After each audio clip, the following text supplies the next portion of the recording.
Bagaimana membuat tim yang loyal? Kalau menurut saya, pengalaman dari saya adalah, ini satu ya Bapak Ibu sekalian ya, ini saya nanti share dulu ya, saya depan dulu ya, saya buka dulu. Jadi pertanyaan selalu sama, bagaimana bisa mencapai target 1,350 triliun dalam waktu hanya 1 tahun dengan tim sebesar, ya kalau saya bilang nggak besar karena saya pegang nationwide ya. Buat saya satu cuma, membuat tim yang kuat dan membuat tim yang loyal itu syarat utama. Ya, itu syarat utama. Jadi seringkali banyak leaders juga ikut di kelas saya 2012 keluar langsung join dengan Mr. James Hui sampai dengan sekarang. Di setiap kelas selalu ditanya, Pak, apakah kita lebih baik merekrut orang yang memang pro hire atau kita membangun tim? Nah, saya tidak akan memihak salah satu dengan jawaban itu, tetapi dari pengalaman saya yang membuat saya dalam tanda kutip quote unquote mudah untuk mencapai target, dan bukan mencapai target saja, exit target, karena saya membangun sebuah tim. Ya, BCA saya pencapaian 120%, di Lipo Bank pencapaian saya di 125%, di Danamon saya 116%, dan terakhir di Siam Niaga 135% atau setara dengan 1,350 triliun. Nah, dari situlah saya terpikir dan saya tergugah bertemu dengan Mr. James Hui, dan Mr. James Hui memberikan satu arahan bahwa kalau saya keluar saat itu, maka saya akan dapat memberikan manfaat kepada komunitas lebih banyak lagi. Ya, maka hal ini akan saya share, Bapak Ibu sekalian. Oke, kita masuk ke materinya, Bapak Ibu sekalian. Ini saya tampilkan untuk IG saya, ada IG, WhatsApp, dan Facebook saya. Silakan kalau Bapak Ibu mau follow Instagram saya, karena saya banyak sekali mengupload video-video singkat yang berisi dengan tips-tips dan triks bagaimana jualan yang baik, bagaimana memimpin tim yang akan menjadi luar biasa, akan menjadi super tim. Lalu di situ juga saya baru-baru saja juga melakukan satu kayak semi podcast lah ya. Saya diskusi dengan Mr. James Hui, tanya jawab terkait frequent ask. Apa pertanyaan yang paling sering muncul ketika kita bertemu dengan pemimpin-pemimpin dimanapun kita berada, ya? Oke, silakan follow di Maulana Alfa 0377. Nanti saya pasti akan fallback ya. John Wooden mengatakan satu, Bapak Ibu sekalian. Perhatikan. Jika kita mau cepat sampai, Anda bisa jalan sendiri. Ya, if you want to go fast, you go alone. But if you want to go far, you need a team. Maka pertanyaannya satu, Bapak Ibu sekalian, sebelum kita bahas lebih detail lagi terkait dengan kepemimpinan, ini satu sentilan buat kita. Terkadang kita maunya cepat, terkadang kita maunya ini lambat banget sih tim gue untuk mencapai target. Ya, gue gregetan. Nah, sering terjadi karena gregetan melihat tim yang kurang agresif, kurang motivate gitu ya. Akhirnya kita take action 80% dari pekerjaan kita ambil alih. Itu terbentuk dan itu terbukti. Ya, John Wooden mengatakan hal begitu kok. Begitu Anda merasa harus cepat sampai, Anda akan merasa harus mendominasi, men-take over segala macam sesuatu yang menurut Anda ragu. Tapi ingat, kita itu bekerja 1 tahun itu 12 bulan, Pak, atau 365 hari. Dan berapa tahun lalu kita masih punya tenaga yang baik untuk kita visit ke semua orang, untuk kita lakukan semua pekerjaan. Tapi kalau kita sama-sama bisa melakukan koreksi saja ya, kita duduk sebentar dan kita ngopi, dengan kita duduk sebentar kita koreksi apa yang sudah kita lakukan, tanpa kita sadar sebenarnya kontrak kerja kita dengan perusahaan itu from 8 to 5, dari jam 5 sampai jam 8, dari jam 8 sampai jam 5. Tapi kenyataannya, sekian tahun Anda bekerja, datang lebih pagi, pulang lebih malam, gaji segitu aja Bapak Ibu sekalian. Ya, tapi nanti orang bilang itu dedikasi Pak, itu integritas. Bukan dedikasi dan integritas. Itu sudah diatur kok Pak, aturannya jam 8 sampai jam 5. Harusnya dari jam 8 sampai jam 5 itu ada yang sesuatu kita bisa lakukan. Ini saya membicarakan konsep kita sebagai leaders, sebagai pemimpin, Bapak Ibu sekalian, ya. Oke, kita lanjut sekarang. Kalau ada pertanyaan langsung aja silakan. Ya, maka Jordan mengatakan, nah maka oleh sebab itu kalau sampai hari ini Bapak Ibu masih merasa bahwa tim saya lambat sekali Pak geraknya. Tim saya itu, kurang greget gitu loh Pak. Ya pasti Anda akan, menurut John Wooden, pasti akan Anda terjebak dengan Anda jalan sendiri. Ya. Sedangkan menurut John Wooden, kita akan beliau bilang bahwa uphill climb is slow.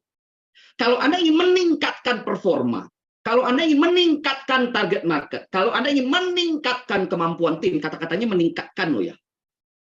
So ilustrasinya di uphill climb. Yang namanya manjat itu nggak dulu-duluanan. Kalau Bapak Ibu cerita dan lihat cerita-cerita terkait dengan para hikers atau bukan hikers ya, hikers pemanjat gunung Mount Everest. Kalau kita sama-sama baca, orang mendaki Mount Everest itu tidak ada dulu-duluanan. Siapa duluan sampai di atas tidak. Faktanya adalah siapa yang lebih nyampe di atas, mereka harus membantu orang di bawahnya untuk mendahului Anda naik ke atas, sehingga Anda akan saling membantu dan saling menopang. Maka tidak ada siapa juara satu tercepat pemanjat gunung Mount Everest, pendaki gunung Mount Everest, tidak. Yang ada hanya satu, siapa yang pernah menaklukkan Mount Everest dan tidak pernah sendiri. Tidak pernah muncul satu orang. Nah, fakta yang kedua menurut John Wooden, the downhill road is fast. Mau cepat, turun. Maka kalau Anda bilang bahwa Pak, performance saya itu meningkatnya lambat sekali, kemampuan tim saya untuk catch up kemampuan itu lambat sekali. Loh, yes, memang karena mereka meningkatkan, mereka sedang uphill climb, mereka sedang nanjak. Kita jalan di tol Jagorawi itu bisa 200 km per jam kalau mobil ada mampu. Gaspol maka istilahnya. Tapi ketika keluar daerah Gadok naik ke puncak, coba silakan sampaikan di sini. Mobil apa yang kuat nahan ketika Gadok dalam gigi 5? Tidak ada Bapak Ibu sekalian. Mau mobilnya itu Agya, mau mobilnya itu Pajero, mau mobil itu Alphard, ketika masuk Gadok Starbucks itu Anda akan dipaksa turun gigi 1. Kenapa Bapak Ibu sekalian? Ini ilustrasi. Kalau jalannya lempeng, kalau jalannya layaknya Jagorawi, 2 kriteria yang harus Anda capai, tercepat dan tertinggi. Siapa pencapaian tertinggi, siapa yang paling cepat sampai. Tetapi ketika sudah masuk ke daerah puncak, daerah hike-nya, daerah ke hill climb-nya, ini bukan terkait dengan siapa yang duluan. Maka kalau di puncak tidak ada salip-salipan. Tidak ada salip-salipan. Kenapa macet di puncak? Karena mereka sama-sama sightseeing. Dan jarang sekali, saya nggak tahu ya kalau Bapak Ibu sekalian ada yang mengeksperience seperti ini, kalau buat saya tidak pernah sih saya menemukan ada orang jalan-jalan ke puncak sendirian. Saya nggak tahu, silakan. Kalau ada mengilustrasikan bahwa saya jalan puncak sendirian Pak ya, what life do you live, kan gitu ya, kehidupan apa yang Anda punya. Nah sekarang kita lihat di sini Bapak Ibu sekalian. Setelah kita lihat di sini, saya lanjut dulu, nanti mungkin akan terjawab di beberapa slide berikutnya. Maka oleh sebab itu John C. Maxwell mengatakan satu nih Pak ya, teman-teman Bapak Ibu sekalian. You cannot be the same. Kita sebagai pemimpin tidak dapat menjadi sama seperti dulu. Sama seperti itu seperti apa? Kita tidak dapat berpikir dengan cara yang sama, bertindak dengan cara yang sama di dalam dunia yang selalu berubah. Ya, jadi begini. Cara-cara saya yang berhasil memimpin dan mengembangkan tim di tahun lalu, di tahun 2000 selama saya memimpin tim, bisa jadi 80%-nya udah nggak bisa dilakukan di sini gitu loh. Ya, jadi bicara experience, bicara pengalaman itu bisa 2 Bapak Ibu sekalian. 1, memang pengalaman kita sendiri yang kita sudah alami, atau yang kedua, belajar dari pengalaman itu belum tentu pengalaman kita, tapi justru dari pengalaman orang lain. Jadi kadang-kadang kita tuh suka ke frame, begitu kita bilang learn from the experience, kita berpikir, tapi saya belum punya pengalaman. Yes, tapi untuk belajar dari orang lain, kita tahu Pak, ada diri kita itu yang merasa ego atau merasa sudah tahu semuanya. Maka menurut John C. Maxwell, ketika Anda sebagai pemimpin dan Anda merasa paling tahu, artinya Anda tidak tahu apa-apa. Itu menurut John C. Maxwell. Ya, kalau saya mengatakan kepada siapapun, ya I know, gue udah tahu kok semuanya. Faktanya kalau orang tersebut bertanya ke diri Anda, kalau memang Anda sudah tahu semuanya, kenapa bertahun-tahun Anda masih duduk di posisi yang sama? Maka hari ini pun saya sharing session, bukan ngajarin Bapak Ibu sekalian.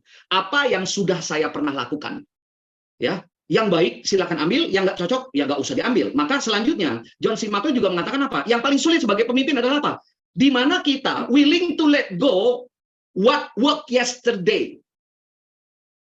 Kemarin Anda sudah melakukan beberapa hal, akhirnya berhasil untuk mengerjakan satu pekerjaan. Pertanyaannya sekarang, berapa besar dari Anda yang berani mengatakan cara kemarin tidak dapat digunakan hari ini?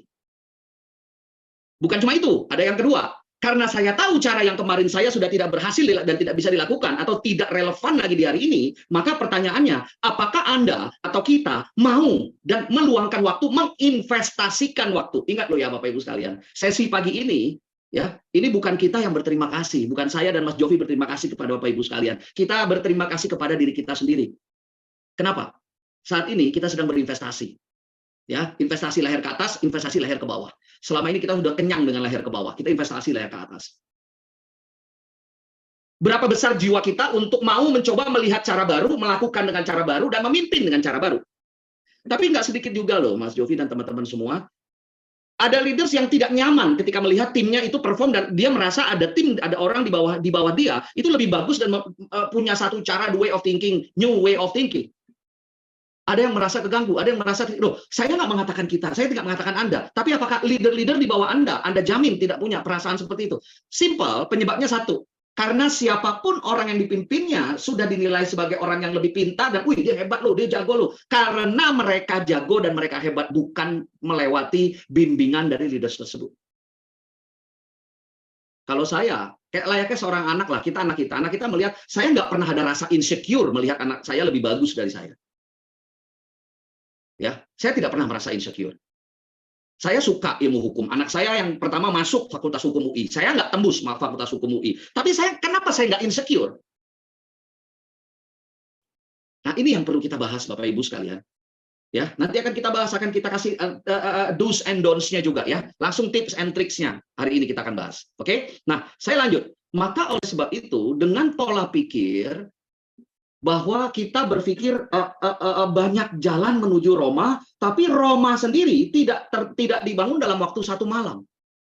Permasalahannya sekarang, seberapa besarkah? Satu nih ya, ini koreksi kepada Anda. Anda atau kita sebagai pemimpin, kita akan duduk di tengah-tengah tim kita, dan kita mengatakan, misal ada si Budi di samping saya, Budi tim saya. Bud, dalam hal ini, lu lebih hebat dari gua, so you take the stage.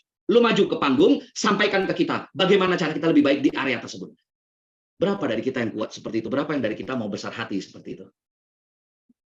Ya kan? Nah, ini satu koreksi Bapak Ibu sekalian. Saya tidak mengatakan kita begitu, tidak. Tapi ya, layaknya seorang pemimpin, kita harus ngecek semua pemimpin di bawah kita juga. Atau kita menjadi orang yang paling baik, orang yang paling hebat, merasa paling hebat, jadi yang lainnya hanya ngikutin kita. Nah, ini yang kita harus lihat ya Pak ya, bahwa Bapak Ibu sekalian, tongkat estafet itu harus berjalan, dan nanti akan saya bahas kepada Anda. Seiring dengan kita dipromotkan, seiring dengan posisi kita meningkat lebih tinggi, atau kita sebagai leader sekarang, saya cerita sekarang spill dulu ya di slide sesudahnya nanti. Tidak ada satupun ilmu yang mengatakan tugas seorang pemimpin adalah mencapai target. Nanti akan saya bahas detailnya. Ya, maka lanjut di sini. Faktanya, menurut survei, ini survei lu ya, survei mengatakan bahwa 60-80% karyawan berada di average level. Yuk, koreksi Bapak Ibu sekalian. Jangan koreksi sayanya, saya pun dapat dari survei ini. Jadi menurut survei dikatakan kalau saya punya 100 orang tim, 60 orangnya sampai 80 orangnya itu adanya di average level. Jadi kalau saya petakan sebagai penilaian kinerja ABC gitu ya, ABC, rata-rata 60-80% ada di tengah antara C+ dan B. Cocok. Ya, paling mentok B+, Pak. Pasti cocok, Pak. Kita sama-sama kok. Saya juga pernah punya tim, Pak. Artinya, kalau 60-80% tim yang saya punya, 60-80%, dari mana kita bisa berpikir bahwa kita bisa achieve 100% targetnya? Oh, ini permasalahan, Bapak. Lalu bagaimana kita juga masih dengan pola pikiran bahwa, oh, saya tahu semuanya, oh ini masih udah tahu, ilmu ini mah gue udah tahu. Tapi faktanya, survei mengatakan 60-80% karyawan berada di average level B. Kalau 60-80% karyawan ada di B, bagaimana Anda bilang ke saya bahwa target Anda tercapai? Oke, nah ciri-ciri ini ya, ciri-ciri karyawan yang ada di 60-80%. Ya, perhatikan Bapak Ibu, ada 3 ciri-ciri. Kalau ciri-ciri ini ada di tim Anda temukan di tim Anda atau Anda temukan di diri Anda, artinya kita semua saat ini ya 100 orang lebih di peserta hari ini itu sama-sama berada di average level dan we are in danger. Ya, in danger dan endanger. Hampir punah. Yuk, ciri-ciri pertama. Ini orang-orang yang ada di 60% sampai 80% pencapaian, mereka itu hard worker, Pak, bukan pemalas loh. Jam 8 kerja, jam 7 udah sampai. Kadang-kadang banyak yang jam 6 udah sampai, Pak. Jam 5 selesai, jam 8 sampai jam 5 selesai, mereka pulang, bahkan ada yang sampai jam 8, jam 9, jam 10 pun mereka baru pulang. Maka mereka ini bukan orang yang malas loh. Kita membicarakan yang di tengah ya Pak ya, jangan bicarakan yang memang nggak perform, yang nggak kerja itu nggak usah, itu dibuang aja lah ya. Orang-orang yang di tengah ini hard working, Pak, kita ini hard worker loh Pak. Saya bukan muji diri saya sendiri, enggak. Saya hard worker kok dulu. Saya komit dengan pekerjaan saya. Gimana kurang komit? Kadang-kadang Anda bekerja di Sudirman, kantor Anda di Bogor, rumah Anda di Bogor. Kurang komit apa? Tapi lucunya, orang-orang ini sudah hard worker, sudah komit, tapi masih tidak dapat tembus pencapaian A. Dan itu permasalahan kita semua, bukan sebagai leaders. Pertanyaannya satu, ini anak saya kok kurang, yang bagus sih cuma sedikit Pak, paling dari 10 cuma 2, 3 udah bagus banget, sisanya itu kalau yang hancur oke lah, sisanya itu 5-6 itu ya rata-rata, kalau saya angkakan target 10 itu mereka sampai di 7-8 lah performance-nya, tapi turun naik 7-8, 7-8, performance seperti itu aja. Lalu yang kedua ciri-cirinya, Anda paham tidak? Saya rasa ketika saya bahas ini Anda akan paham. There are striking differences between the way that average performance and star performance think and work. Jadi gini, coba Anda pikirkan, tim Anda atau diri Anda yang memang average, ya, average itu 60-80, dan Anda pikirkan orang atau tim Anda yang memang sudah top performer di tim Anda. Nah, sekarang Anda bayangkan, ngobrol sama dua orang ini beda nggak? Ayo, ngobrolnya beda loh, Pak.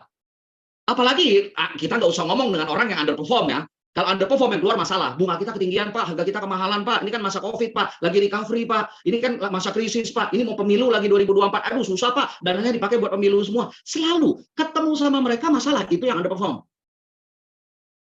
Ketemu sama yang tengah ini, yang average. Apa umumnya? Mereka akan bilang ke kita, Bapak tahu kan saya kerja kayak gimana Pak? Ya tahu, hardworking, commit. Bapak belum sampai aja saya udah sampai, Bapak udah pulang saya masih kerja. Ya benar, kita juga paham kok. Mereka datang pagi rajin mereka. Kalau kita kasih pekerjaan, mereka kembali ke kita, gepek ke kita dengan cepat. Tapi ketika membicarakan dua orang, average performance dan star performance, coba Anda bayangkan, pasti jika ada star performance di tim Anda, lalu Anda bandingkan dengan average, Anda pasti gambarin mukanya udah muncul di kepala Anda ya. Muka dua orang ini udah muncul. Coba Anda bayangkan, ngobrol sama si Pulan, ngobrol sama si Santi. Si Pulan ini adalah average performance. Sekali lagi, bukan underperform. Average performance, dan Anda ngomong dengan star performance atau top performance, Anda beda. Beda sekali. Nah, tetapi bisa nggak sih sebenarnya kita buat tim kita naik ke atas? Itu tugas kita semua sebagai pemimpin. So, ini di sini nggak ngomongin sales loh, Pak. Di sini nggak ngomongin jualan loh. Di sini nggak ngomongin mencapai target loh, tidak. Maka oleh sebab itu, saya lanjut di sini. Apa sih sebenarnya? Saya lihat gini, saya bagi dua analogi, Pak. Ada leaders, ada managers. Nah, ini menarik nih. Ada leaders dan ada manajer supaya. Nah, pertanyaan saya sekarang. Apakah leaders sudah pasti seorang manajer? Atau saya balik.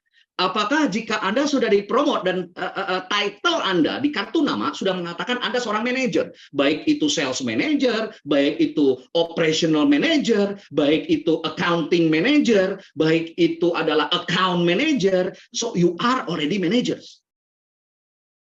Tapi apakah kalau saya hari ini, perhatikan Bapak Ibu sekalian, kalau saya kecepatan ngomongnya kasih tahu ya Bapak Ibu sekalian ya. Kalau saya hari ini dipanggil oleh HR, dan saya diberikan surat promosi, Pak Alfa kemarin adalah sebagai sales, karena pencapaian Anda benar-benar konsisten dan komit, kita lihat Anda juga punya dedikasi dan integritas yang tinggi terhadap perusahaan, sudah hampir 3 tahun, maka mulai tanggal 1 besok tanggal 1, sekarang tanggal 30, Anda dipromot menjadi seorang manajer. Dan Anda akan memimpin sebuah cabang atau sebuah tim atau sebuah kelompok. Pertanyaannya, hari ini saya pulang masih menjadi sebagai seorang sales. Ketika besok saya datang dan masuk ke kantor saya sudah menjadi title berbeda. Sekarang pertanyaan saya, apakah dengan saya dipromosi dan hari ini saya pulang masih sebagai officer, besok saya datang seorang manajer, boom, Anda menjadi seorang pemimpin? Enggak begitu, Pak, prosesnya. Enggak begitu prosesnya. Ada way of thinking yang beda. Ada paradigm yang harus dirubah. Belum lagi membicarakan terkait skill. Konsep dulu, mindset-nya dulu, paradigm-nya dulu, way of thinking-nya dulu. Jadi nggak ada dalam waktu semalam kemarin gue masih officer dan besok ketika gue masuk hari pertama tanggal 1, Anda udah masuk di ruangan yang berbeda. Lalu semua orang yang tadi panggilnya Pak, lu gue sekarang udah Pak atau Mas atau Kak. Terus Anda menjadi seorang pemimpin. Nggak begitu, Pak, nggak begitu. Saya mengilustrasikan begini, Pak. Saya nggak bisa berenang. Ya, let's say, saya seorang yang nggak bisa berenang.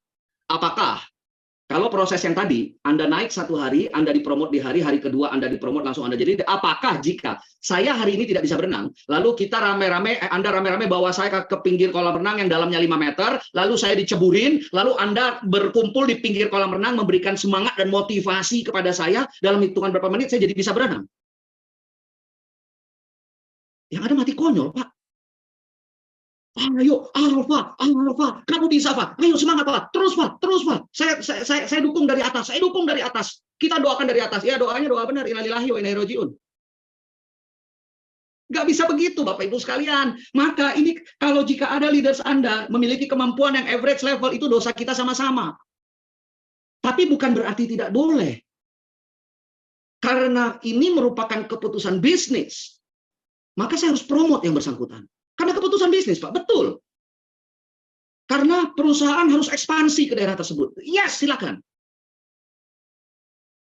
Tapi ketika mereka dipromot, apakah ada pendampingan? Apakah ada tahapan atau proses di mana mereka diberikan waktu untuk ring a bell? tenong, bahwa dia in danger. Apa yang terjadi di hari pertama, hari kedua, bulan pertama, bulan kedua, bulan ketiga, tahun pertama, tahun kedua sebagai pemimpin? Ketika mereka menemui masalah, mereka masuk ruangan Anda, mereka ketuk Anda, Pak, misal Pak Jovi adalah, Mas Jovi adalah atasan saya diangkat. Begitu saya tanya, Pak, ini saya nggak ngerti ini buatnya gimana? Masa lu nggak ngerti sih, Pak? Lu kan udah manajer. Saya kalau mau ngomong ya Pak, digituin sama atasan saya, Pak Jovi, saya bilang, loh, dari mana gue ngerti? Satu, dari hari pertama gue naik sampai sekarang, gue nggak dikasih tahu, ini leader itu bagaimana, leader itu apa. Terus Anda maki-maki, dia bego banget sih tim gue ya. Dia kan udah manajer. Nggak bisa, Pak. Satu surat pengangkatan tidak membuat orang menjadi pintar. Satu lembar sertifikat pun tidak akan membuat Anda menjadi seorang pemimpin, Pak.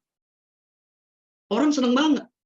Makanya kayak tadi aja kita hargai. Siapa yang mau sertifikat, kita bayar 150.000. Apakah dengan sertifikat itu mengatakan bahwa Anda sudah menguasai ilmu-ilmu kepemimpinan dan Anda, boom, selamat, ada seorang pemimpin. Nggak begitu, Pak. Banyak, bukan cuma itu saja, yang sudah bertahun-tahun nyatanya di manajer pun, di posisi manajer pun, sekarang mereka masih fighting, masih survival. Oke, sampai di sini. Itu hal yang perlu kita bahas, Bapak Ibu sekalian. Maka, oleh sebab itu, Bapak Ibu sekalian, pertanyaannya, sebagai seorang leaders dan managers, ada hal yang berbeda dan sangat signifikan berbeda. Saya, tapi perhatikan, saya setelah naik sebagai dipromosikan sebagai seorang manajer, I am a manager. Tapi pertanyaannya, am I a leader? Itu pertanyaannya. Maka kita lihat yuk. Tapi sudah pasti Pak, harusnya jika Anda sudah memegang title manager, Anda harus segera akselerasi diri Anda untuk mempelajari kepemimpinan. Karena sebagai seorang manajer, Anda memiliki dua peran, Bapak Ibu sekalian. Peran sebagai pengelola, atau bahasa Inggrisnya manajer, dan peran sebagai seorang pemimpin atau leader. Perhatikan, Anda sekarang manajer, Pak. Manajer itu pengelola. Perhatikan, pengelola. Dari artinya pengelola saja. Leader itu pemimpin. Yang satu mimpin, yang satu mengelola. Mana dari dua pekerjaan ini yang mengatakan, yang relate kepada pencapaian target? Nggak ada. Nanti akan saya bahas detail. Satu mimpin, satu kelola. Nggak ada achieve target. Maka kita lihat. Kalau begitu, apa tugas seorang pemimpin dan apa tugas peran seorang manajer? Kan begitu. Jadi biar kita sama-sama melihat dulu, Pak, bahwa jangan-jangan ada yang salah yang kita lakukan selama ini, dan sudah tahu salah, maksa Anda kerjakan itu bertahun-tahun berulang-ulang. Dan suatu pagi Anda berharap hasilnya beda. Oke, maka perhatikan. Tugas seorang leader namanya memimpin. Itu Anda silakan cek literatur apapun, dari the best literatur yang saya punya dan pengalaman from the best of my knowledge mengatakan leader itu tugasnya adalah membangun. Presiden leader, membangun bangsa. Membangun infrastruktur.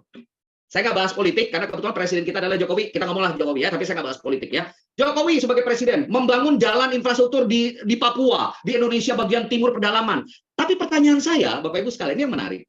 Ketika siapapun presiden kita membangun jalan, membangun infrastruktur, pertanyaan saya satu, apakah Anda melihat bahwa mereka ikut gali semen, ikut aduk-aduk semen? Apakah Anda melihat mereka ikut di lapangan pakai topi proyek? Apakah jika, perhatikan ya, apakah jika Anda melihat seperti itu, ada presiden yang ikut ngaduk semen, ikut ngaduk pasir dalam pembangunan jalan infrastruktur, Anda menjadi respect kepada beliau? Nggak ada. Tapi, perhatikan, ya, presiden memiliki manajer-manajer di bawahnya. Ketika membicarakan pembangunan infrastruktur, dia punya satu orang yang dijagokan sama dia, PUPR. Tapi balik lagi, Menteri PUPR pun di industrinya, di organisasinya sebagai seorang pemimpin, dia juga tidak ikut ngaduk semen, Bapak Ibu sekalian. Maka apa yang kita pelajari di sini? Ada dua peran yang Bapak Ibu pegang sebagai seorang leader atau manajer. Itu apa? Leader dan manajer, dua peran ini. Ya, maka saya lanjutkan di sini Bapak Ibu sekalian ya.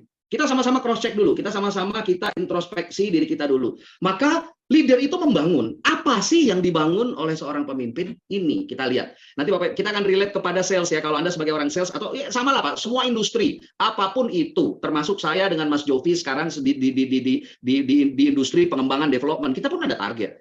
Betul nggak Mas Jovi? Oh iya, bicara kelas aja ada target peserta kok. Ya, bicara omset juga ada target omset. Karena kenapa? Kita punya orang untuk kita kasih makan, kan gitu. Ya, Maka pertanyaannya menjadi satu, apa tugas, apa yang dibangun seorang pemimpin? Satu, Pak, cuma 2 hal yang dibangun sang pemimpin. PR ya Pak ya, please, corrective action dan corrective thinking. Apakah Anda sudah atau sedang jalan mengerjakan salah satu dari 2 ini, atau Anda, oh itu ya, atau baru begitu ya? Oke, 2, yang pertama, culture is a set of habits. Apa artinya?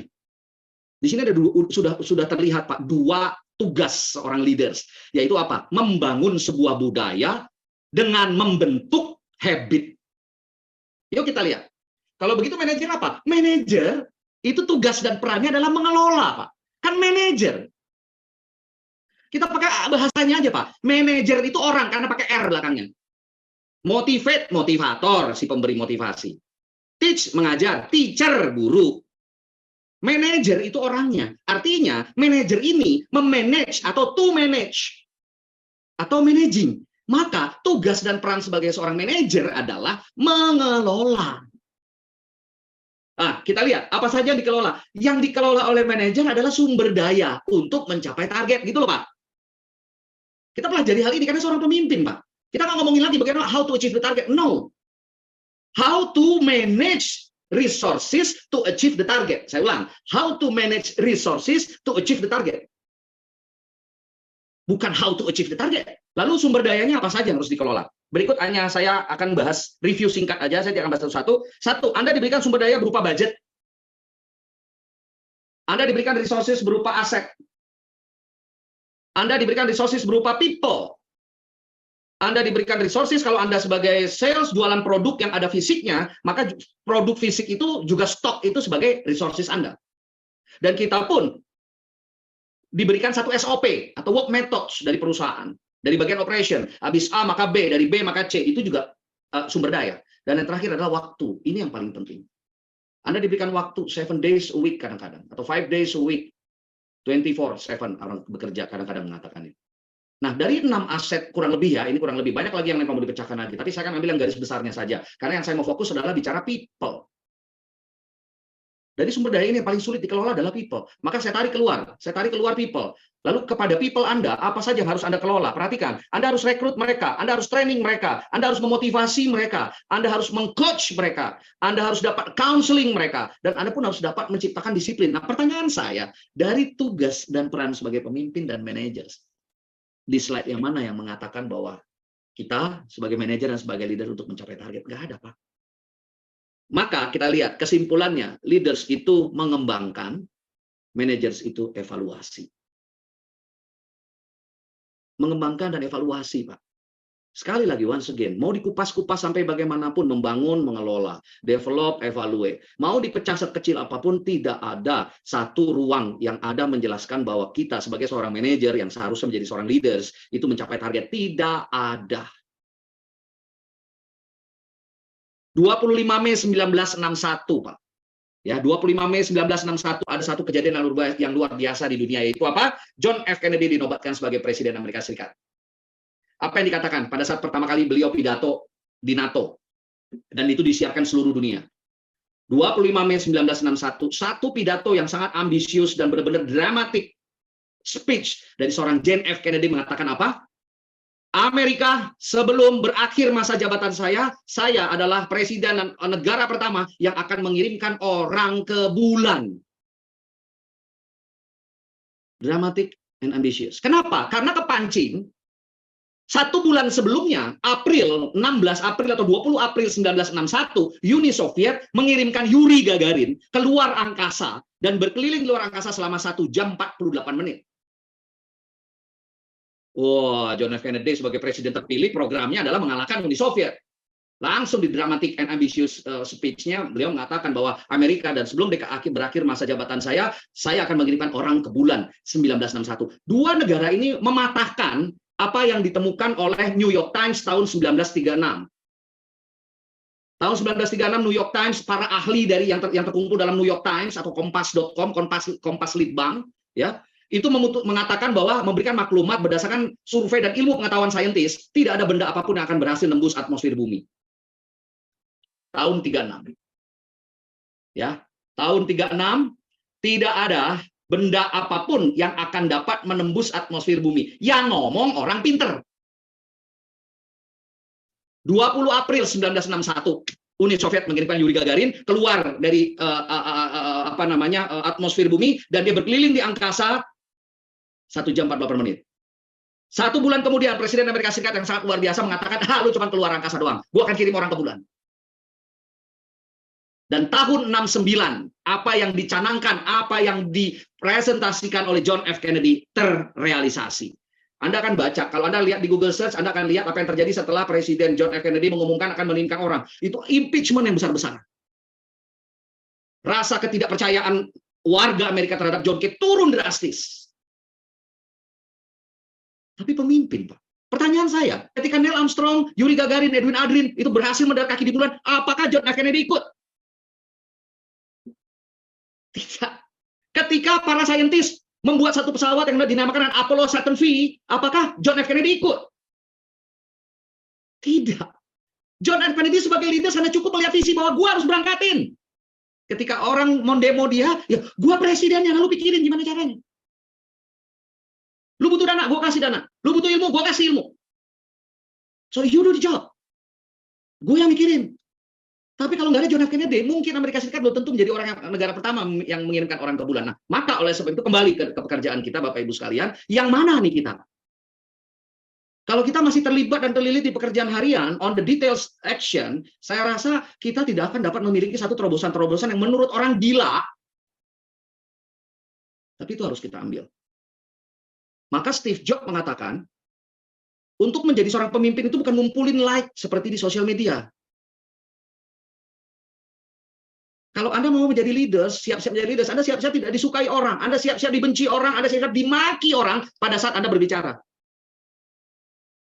Tapi perhatikan, siapa yang tahu di sesi kita ini 138 orang, siapa yang tahu penggagas Neil Armstrong and the gang itu berangkat ke bulan itu adalah John F. Kennedy. Siapa yang sadar dan aware bahwa penggagasnya yang membuat mereka bertiga berhasil ke bulan itu adalah seorang John F. Kennedy. Siapa yang tahu cerita detailnya? Nggak ada yang tahu, Pak. Nggak banyak ada orang yang tahu cerita detailnya. Dan penyebabnya kenapa John F. Kennedy mencanangkan plan itu, sedikit orang yang tahu. Tapi saya rasa kita sama-sama tahu Neil Armstrong, Edwin Aldrin, dan Michael Collins sebagai astronot Amerika pertama yang mendaratkan kaki di bulan. Neil Armstrong orang yang pertama mendarat kaki di bulan. Dan orang kedua yang menginjakan kaki di bulan adalah Edwin Aldrin. Edwin Aldrin pada saat itu berperan sebagai pilot. Nggak ada yang tahu, Pak, cerita itu, Pak. Bahkan ketika barusan saya bilang, apakah Anda tahu bahwa pilot pesawat Apollo 11 itu adalah Edwin Aldrin? Komandan dari mereka bertiga adalah Neil Armstrong. Orang pertama yang menginjakkan kaki di bulan, yang dikenal orang pertama yang menginjakkan kaki di bulan adalah Neil Armstrong. Tapi yang mengendarai pesawat dan orang kedua yang menginjakkan kaki setelah Neil Armstrong adalah Edwin Aldrin. Nggak ada yang tahu, Pak. Tidak ada yang tahu. Itulah leaders bekerja. On the shadow, katanya. Lanjut. Maka oleh sebab itu, Bapak Ibu sekalian, nah, kita masuk the laws of everything rasis. Ada beberapa. Satu, the law of the lead. The law of the lead mengatakan, nah ini, hukum katup. Saya tidak akan bahas terlalu banyak karena akan ada 4 kuadran yang akan saya bahas pada Anda.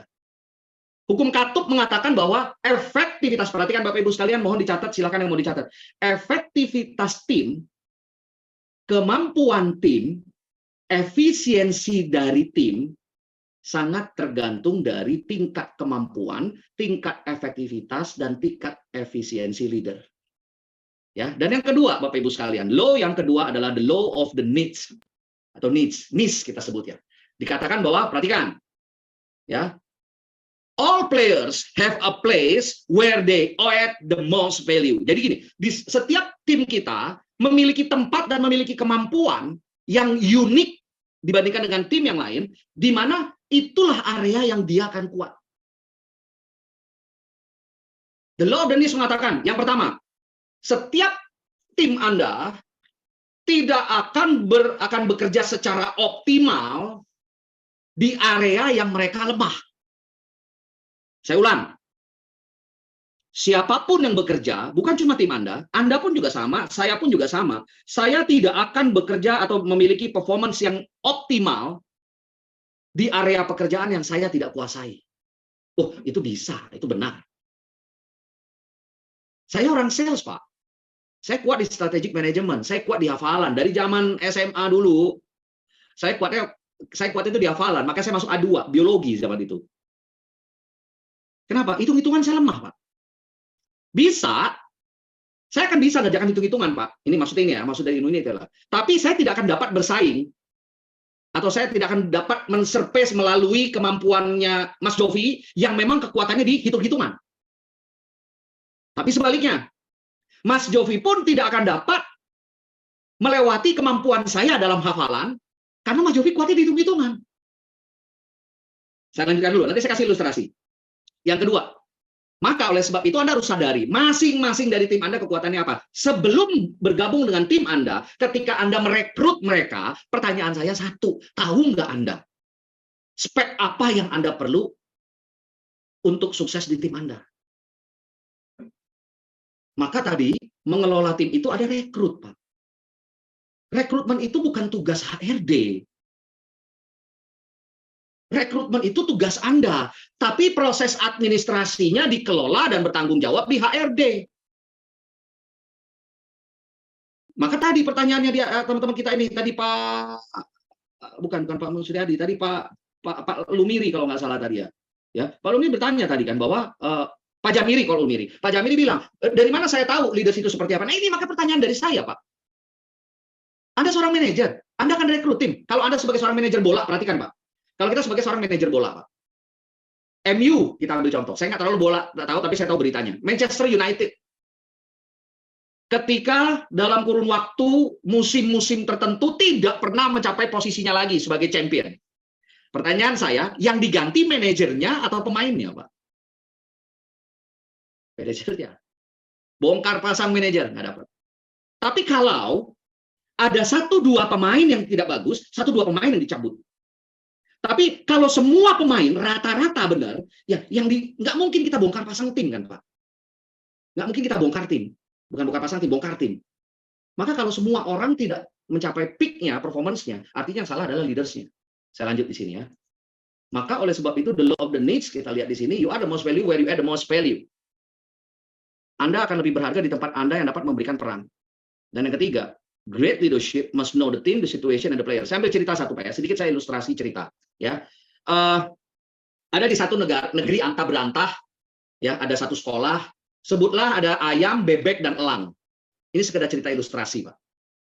Ayam di pelajaran berlarinya dia mendapatkan nilai A. Ayam di berlari nilainya A.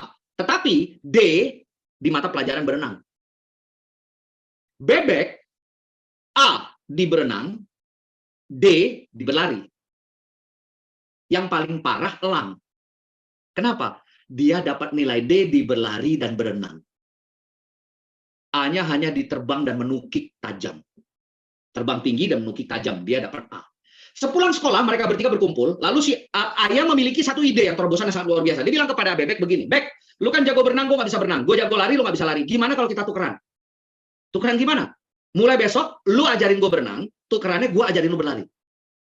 Loh, kalau gue belajar berenang dari lu kan udah masternya berenang. Masa gue nggak jadi master, palingan nomor 2, gitu kan? Bebek juga bilang, oke sepakat. Kalau begitu, gue ajarin lu berenang, lu ajarin gue lari. Lu lebih jago dari kita bertiga berlari. Kita sama-sama nggak pernah lihat kan, elang berenang atau berlari. Oke, deal. Ayam sama bebek sepakat. Lalu si ayam tanya sama elang, lu mau ikut nggak, Lang? Dia ketawa sambil pergi. Gue lihat lu berdua hasilnya bagaimana. Oke, long story short, Bapak Ibu sekalian. 3 bulan berlalu, apa yang terjadi? Ayam yang tadinya nilai mata pelajaran berlarinya A, merosot menjadi D. Karena kenapa? Urat kakinya hamstring, karena kaki yang kering dipaksa berenang. Ayam bisa hamstring, Bapak Ibu. Bebek juga sama. Tadinya nilai mata pelajaran berenangnya A, merosot menjadi D. Karena kenapa? Kakinya yang basah, robek karena dipaksa berlari. Apa yang terjadi? Di mata pelajaran yang bagusnya mereka jeblok, boro-boro mata pelajaran yang jelek naik. Dalam hal ini, elang ketawa paling lebar, Pak. Untung gue nggak mau belajar sama lu. Maka sampai sekarang, setelah dari kejadian itu, elang hanya menambah pelajaran di terbang lebih tinggi dan menukik lebih tajam. Akhirnya, dia dinobatkan sebagai binatang atau unggas yang dapat terbang tertinggi, menukik paling tajam. Nah, pertanyaan saya sekarang, Bapak Ibu sekalian, kalau melihat dari the law of the needs, dari irrefutable law of leadership, sama-sama saya juga harus mengerti di mana angka 10 tim Anda. Tapi mereka udah masuk, Pak. Mereka given, Pak. Ya, Anda harus tahu cari. Apalagi kalau Anda yang merekrut, tanggung jawab Anda yang sudah merekrut kok. Dan laws yang ketiga adalah correctly placing people. Bukan yang ketiga, ini yang kedua masih. The law of the niche, maka Anda harus tahu bagaimana menempatkan dan merekrut orang. Yang pertama, yang perlu Anda catat, you must know the team. Tim apa yang seperti apa yang Anda bentuk? Perhatikan baik-baik teman-teman. Ketika 2 tahun yang lalu kita mengalami COVID. Sekarang COVID sudah lewat, kita mau naik. Pertanyaan saya untuk men-trigger pikiran Anda sebagai leaders. Apakah menurut Anda membutuhkan tim yang sama ketika melewati masa COVID dan sekarang untuk perbaikan? Simpel aja contohnya. Ya, kita ada 2 presiden yang saya mau bahas. Soekarno, ya, atau bukan Soekarno, Soeharto dan Jokowi. Suka atau tidak, saya nggak bahas soal politik dan gaya kepemimpinan. Pertanyaan saya satu, Soeharto sudah berhasil membawa masa peralihan Indonesia dari kemerdekaan sampai sekarang. Ya, sehingga apakah dalam kondisi Indonesia yang saat ini kemampuan Pak Harto juga masih relevan? Atau dibalik, apakah Pak Jokowi bagus di masa ini, dia akan sukses juga di masa ketika kepemimpinan Pak Harto? Jadi nggak apple to apple, Bapak Ibu sekalian. Kita nggak bisa membandingkan si A lebih bagus dari si B lebih bagus. Enggak, karena situasi ini berbeda. Maka you must know the team. Yang kedua, you must know the situation. Dan yang ketiga adalah you must know the player. Saya, Mas Jovi, Pak Badrol, siapapun teman-teman di sini, kita punya area yang kita benar-benar kuasai berbeda. Saya punya area yang saya kuasai beda. Mas Jovi punya area yang kuasai berbeda. Maka saya tidak dapat membandingkan saya dengan Mas Jovi pinteran siapa, saya dengan Mas Jovi akan lebih sukses siapa, tidak. Karena kita berbeda areanya. Saya nggak bisa membandingkan antara Pajero dengan Avanza. Saya tidak bisa membandingkan Agia dengan Avanza. Karena nggak apple to apple, Bapak Ibu sekalian. Nah, sampai di sini. Ya, sebelum saya masuk ke 4 kuadran. Nah, ini mohon nih, perhatikan nih Bapak Ibu ya. Ini agak sedikit teknis. Ya. Jadi, dalam mengembangkan orang, bukan tim lagi, cuma 2 faktor indikator yang harus kita monitor, yaitu apa? Skill dan will. Nah, will ini L-nya double ya, Bapak Ibu sekalian, jangan L-nya 1, karena kalau L-nya 1 artinya beda nanti ya. Ya, kalau will dengan L-nya 1 nanti wanita idaman lain. Jangan. Ini L-nya 2 ya, L-nya 2. Oke. So, maka untuk saya dapat mengetahui orang ini dapat saya kembangkan secara optimal atau tidak, saya harus monitor ini on daily basis.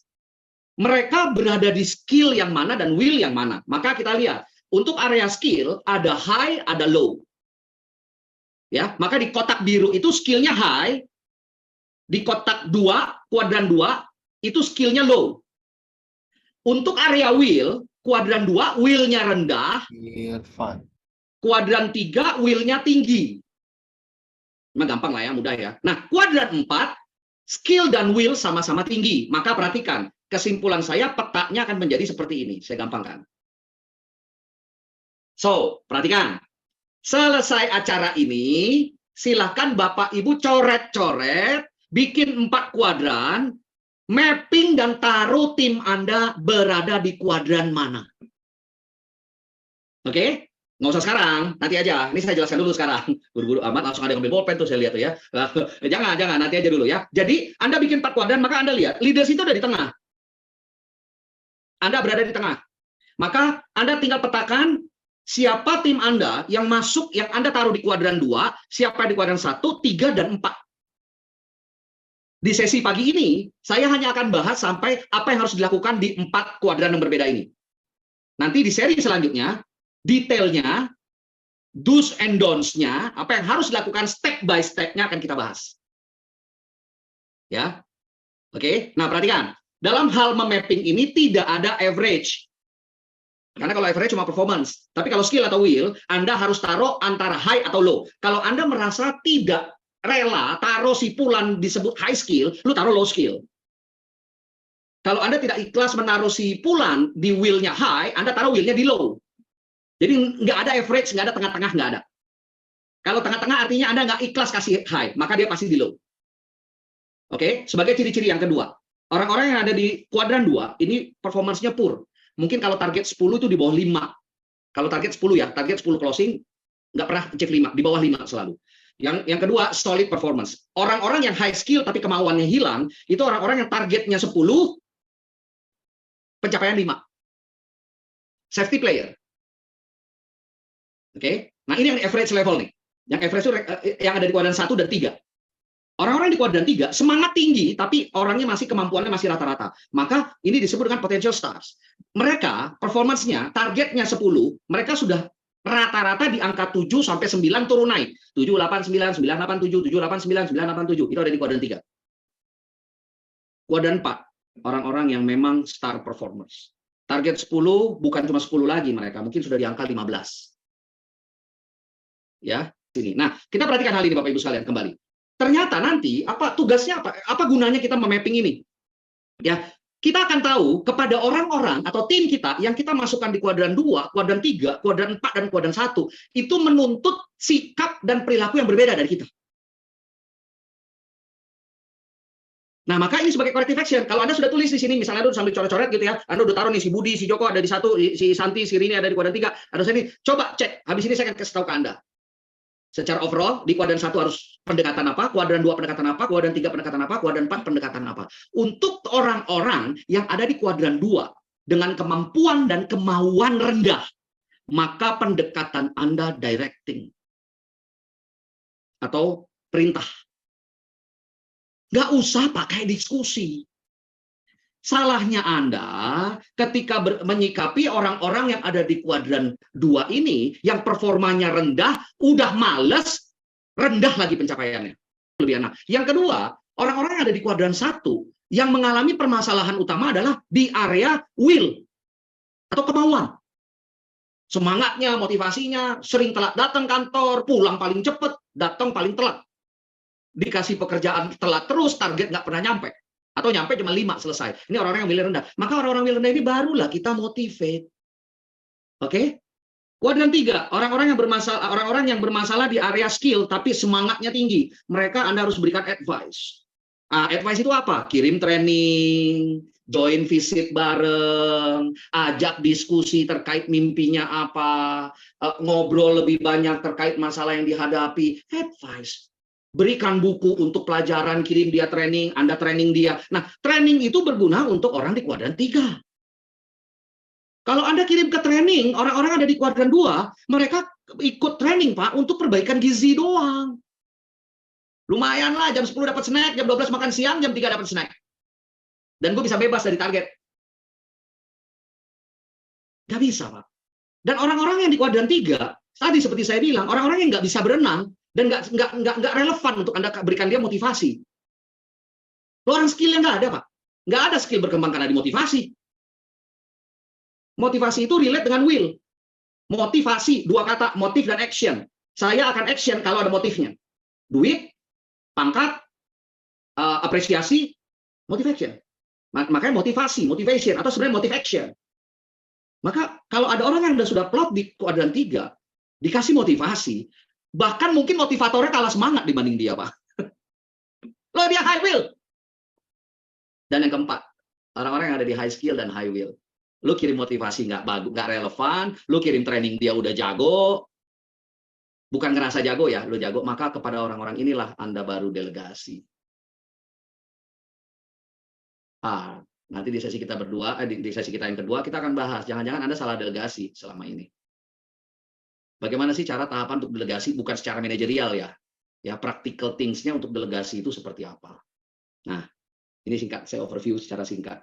Nanti di pertemuan berikutnya kita akan lebih detail lagi step by step-nya. Ini pertanyaan saya rasa. Ada di Q&A itu punya Mbak Oti. Oke. Atau Mbak Oti mungkin bisa di-unmute langsung bertanya, Mbak Oti. Siang. Pak Alfa. Siang, Mbak Oti. Ini kan topiknya tadi ada sales ya.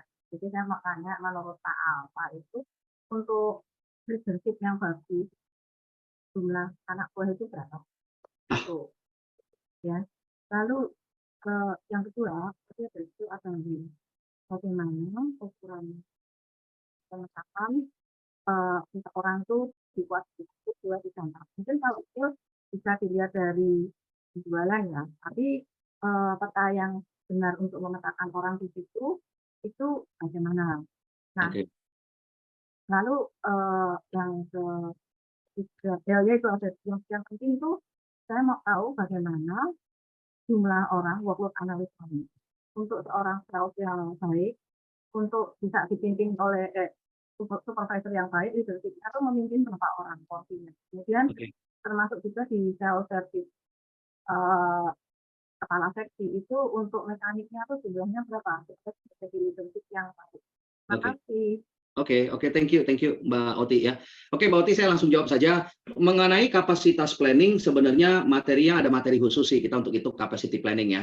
Karena pertanyaan tadi satu supervisor atau sales leader itu bisa mampu memegang berapa orang, itu ada capacity planning dan bagaimana cara how to set KPI atau OKR ya. Itu ada di materi saya yang itu ya.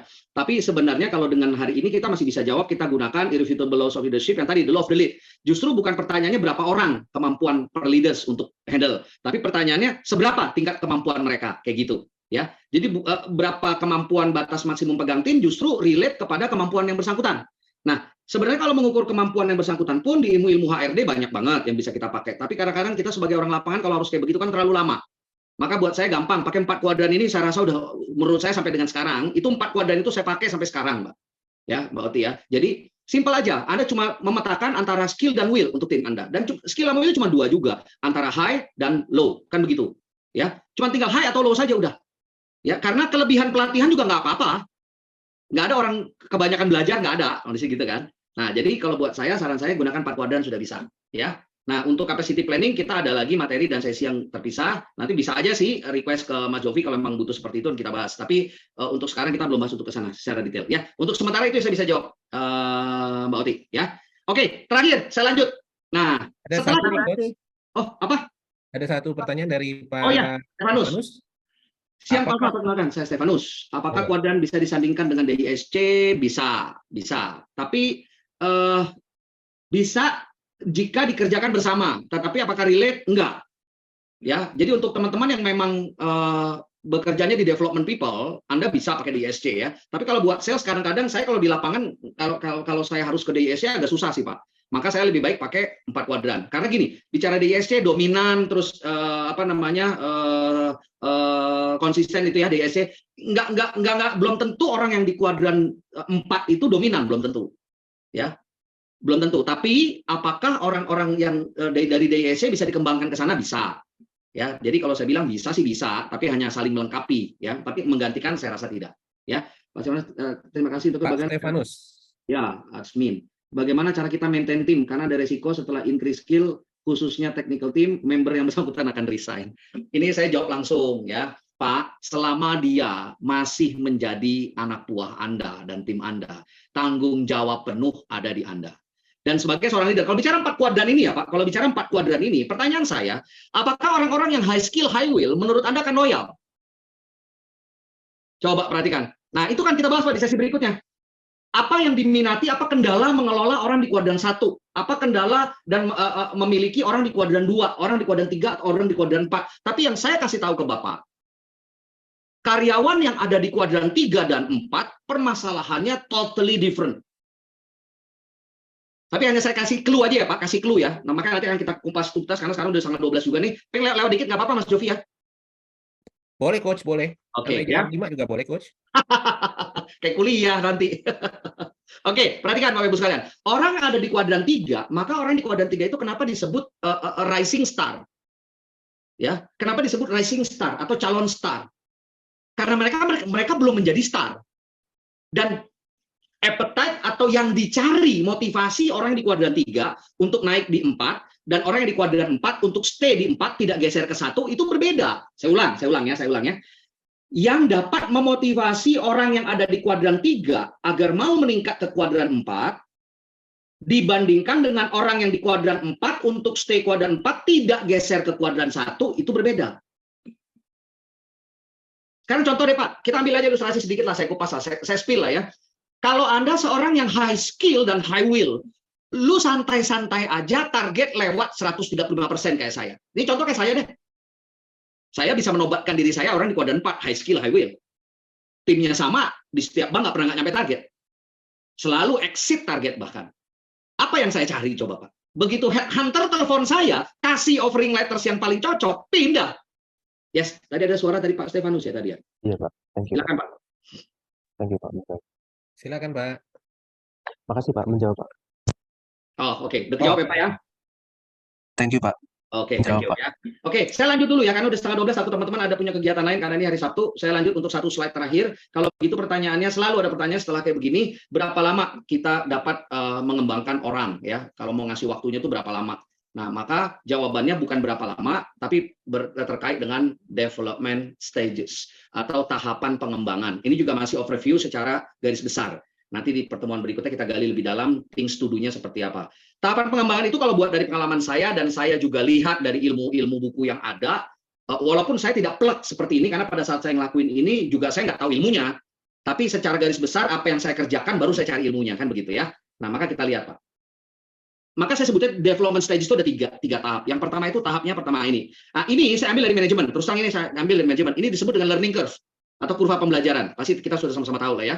Kurva pembelajaran, ada sesi kita belajar di paling kiri, terus ketika kita belajar kayak hari ini, nanti Anda coba kembali ke tempat kerja Anda coba menerapkan, itu gagal, maka Anda mengalami turun ke bawah. Nah, turun ke bawah itu disebut masanya shaping. Jadi kegagalan ketika Anda mencoba mempraktekkan ilmu yang baru Anda dapat, itu wajar. Saya ulang, kegagalan yang Anda akan temui dan kita temui setelah kita mendapatkan ilmu dan kemampuan yang baru, itu wajar. Itu masuk dalam tahap shaping. Jadi saya pernah Pak, kok pas di tempat training kok gampang banget ya, itu trainer ngomong gampang banget, begitu gue terapin babak belur sampai mau mati gitu ya, saya nggak tahu caranya, gagal terus. Nah, kalau saya berhenti Pak, saya dapat ilmu baru A, saya coba gagal terus, yang saya tahu D sebelumnya, maka kemungkinan besar kalau A saya stop ngelakuinnya, saya akan kembali ke D. Maka kalau saya hanya melakukan hal yang sama berulang, saya tidak akan berkembang. Oke, ini shaping. Lalu tahap kedua, setelah akhirnya tahu aha moment. Oh, maksudnya itu toh. Gue baru ngerti. Nah, itu kita sebut adalah, nah ini kita lihat ya Pak ya. Di shaping ada initial excitement. Saya yakin Bapak Ibu sekalian yang ikut sesi hari ini banyak hal yang Anda bisa catat sehingga oh iya. Anda akan ada rasa initial excitement. Rasa excitement yang inisial yang masih baru, masih di awal. Tapi nanti ketika Anda coba terapkan, Anda akan temui error depression. Setelah melewati error depression, Anda masuk tahap yang disebut dengan confirming. Confirming tadi saya bilang gampang, confirm kan, oh begitu toh. Nah, itu akan masuk ke escalating exchange. Satu pertukaran yang eskalasi, Pak. Belum sampai ke statik, belum sampai ke posisi tertinggi, tapi eskalasi dalam proses naik. Oke? Dan yang ketiga, ketika Anda sudah mulai menguasai ilmu baru tersebut, masuklah Anda ke tahap leveling. Di leveling ini adalah plateau stability. Apa tuh plateau stability, Pak? Plateau itu kalau bahasa Yunaninya itu adalah posisi tertinggi dari sebuah proses yang tidak dapat naik lagi udah. Artinya plateau itu puncak tertinggi yang berarti kan kalau udah puncak tertinggi kan diterusin kan turun, Pak. Nah, ketika turun Anda akan kembali ke initial excitement dan error depression. Lihat, kalau turunnya karena Anda pelajari hal baru lagi, maka Anda akan ketemu error depression again, tapi nanti akan escalating change. Tapi kalau turunnya karena Anda tidak mempelajari hal baru dan Anda hanya mengulang hal lama, ya turunnya turun kayak Nokia, Pak. Akhirnya hilang dari muka bumi. Oke? 3 tahapan development stages. Lalu di shaping apa yang harus dilakukan, di confirming apa yang harus dilakukan, di leveling apa yang harus dilakukan. Ini slide terakhir ya, Pak. Ini slide terakhir. Habis ini saya janji saya tutup. Ya. Nah, saya pindahkan shaping, confirming, leveling. Sekali lagi, 2 hal ini nggak akan mungkin selesai di satu sesi. Kita pasti akan perlu sesi lanjutannya. Yang tadi adalah 4 kuadran dan development stages. Nah, nanti di sesi lanjutannya kita tunggu dari Mas Jovi informasinya kapan kita bahas lebih detail lagi. Langsung saya kasih 1, 2, 3, 1, 2, 3 things-nya. Apa yang harus Anda lakukan. Di proses shaping, jika tim Anda, perhatikan ada 2. Jika tim Anda analisa berada di proses shaping, atau jika saya menilai diri saya ada di proses shaping, artinya Anda butuh coach yang dapat menjadi atau melakukan push ke Anda. Push itu perhatikan, definisi push adalah you do, you say. Artinya, kalau saya sebagai leader, saya mau nge-push tim saya, bukan tim saya ngerjain semuanya, tidak. Lain kan konsepnya, teman-teman? Saya juga begitu saya bahas bukunya, di bukunya, oh ternyata bukan. Yang namanya nge-push itu adalah saya kerjain, saya omongin. Itu nge-push. Saya nge-push anak saya buat bisa ngepel gitu ya, bukan saya suruh dia ngepel, enggak. Tapi saya lakukan ngepel sendiri, saya suruh dia lihat. Nih, saya ngepel. Itu you do, you say, push. Nah, di tahap ini, shaping, pendekatannya adalah spoon feeding, atau kita sebut hands holding period. Di sesi berikutnya saya akan bahas detail kupas tuntas per satu-satunya. Ketika sudah mulai paham, itu disebut dengan transition. Antara tidak tahu menjadi tahu. Umumnya orang-orang yang di transition ini ada di kuadran 3. They do, you say. Artinya, setelah Anda ngomongin, Anda kerjain, mulai 50-50. Nah, sekarang kamu kerjain, coba. Saya lihat. Nah, ini disebut dengan hands reaching. Maka kalau hands holding udah pasti berpegangan tangan. Kalau hands reaching adalah Anda akan memberikan ruang untuk tim Anda melakukannya, dan Anda siap-siap menangkap ketika sebelum mereka gagal. Jadi nggak ada stick and carrot, udah nggak ada lagi di sini. Dan yang ketiga, ketika mereka sudah berhasil, pull. Pull itu suruh mereka yang menarik.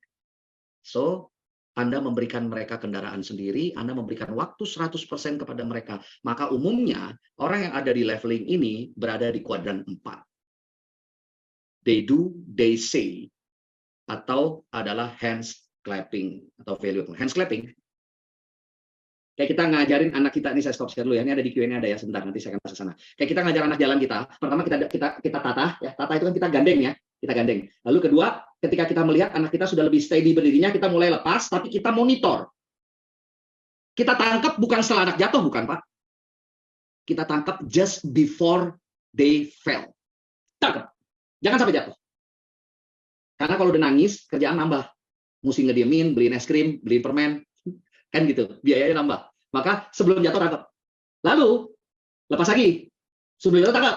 Lepas lagi. Lama-lama nggak perlu ditangkap, dia sampai ketika dia sudah mencapai tanpa ditangkap, apa yang kita lakukan? Hands clapping. Analogi seperti itu. Saya akan masuk ke Q&A. Di Q&A ada nih. Pak Alfa, Mbak Oti, bukan Pak Alba. Oke. Ya, bagaimana mengetahui skill dan will value-nya? Oke, value-nya ukurannya seperti apa? Kita akan bahas di pertemuan berikutnya kali ya, Mas Jovi ya.